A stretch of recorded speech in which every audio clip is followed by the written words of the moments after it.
Because ఇప్పుడు పోలీసులు దీన్ని చూసి చూడనట్టు వ్యవహరిస్తున్నా కూడా ఇప్పుడు వీళ్ళందరూ ఆర్టీసీ బస్సుల పైన ఎక్కేసి ఈ పాలస్తీనా జెండాల్ని ఎగరవేయటము ఇవన్నీ చూసి చూడనట్టు వాళ్ళపైన ఎలాంటి కేసులు లేకుండా ఇలాంటివన్నీ జరుగుతున్నా కూడా రేపటి రోజు ఇంకేదన్నా ఎక్కువ జరగవచ్చు.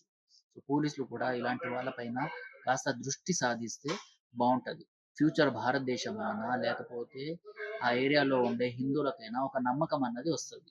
అది పోలీసుల చేతిలో ఉంది. ఇంకొక విషయం ఏందంటే ఏదైతే ఈ పాలస్తీనా జెండాల్ని ఎగరేసిండ్రో కదా! అసలు ఆ పాలస్తీనాకు సంబంధించిన ఉగ్రవాదులు రీసెంట్‌గా అంటే కొన్ని మంత్స్ బ్యాక్ మన ఇండియన్ టెరిటరీలోకి వచ్చి అంటే పీఓకేలోకి అండ్ పీఓకే దగ్గర వరకు వచ్చి జమ్మూ కాశ్మీర్‌ని పాకిస్తాన్‌కి అప్పజెప్పేలాగా ఉద్యమం ప్రారంభిద్దాము అనేసి ఆ ఉగ్రవాదులు ఎవరైతే ఇందాక స్టార్టింగ్ లో చెప్పాను కదా ఇజ్రాయలీస్ పైన అటాక్ చేసిండ్రు ఆ ఉగ్రవాది గ్రూప్స్ అనేసి వాళ్ళ పేరు నాకు ఇప్పుడు గుర్తు రావట్లేదు.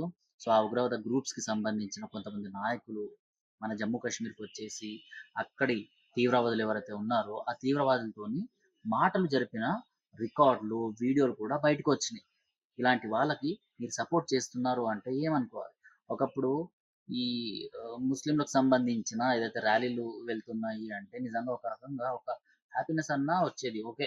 మీ ఇస్లాంని మీరు ఫాలో అవుతున్నారు. కానీ చేతిలో భారతీయ జెండా ఉంది అనేసి. బట్ ఇప్పుడు ఏమైపోయింది? ఇప్పుడు మాకు మతం ఫస్ట్ అనేసి ఒక ధోరణిలోకి వెళ్ళిపోయిండ్రు.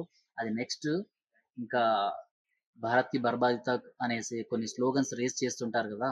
సో, అలానే అంటే ఈ దేశాన్ని విచ్ఛిన్నం చేసేంత వరకు మేము ఊరుకోము అనేసి ఏవైతే స్లోగన్స్ జేఎన్‌యూలో అక్కడ ఇక్కడ వేర్పాటువాదులు చేస్తూనే ఉంటారు కదా! సో, వాటికి వంతన పాడేటట్టే మీ మాటలు, మీ చేతలు కనిపిస్తున్నాయి.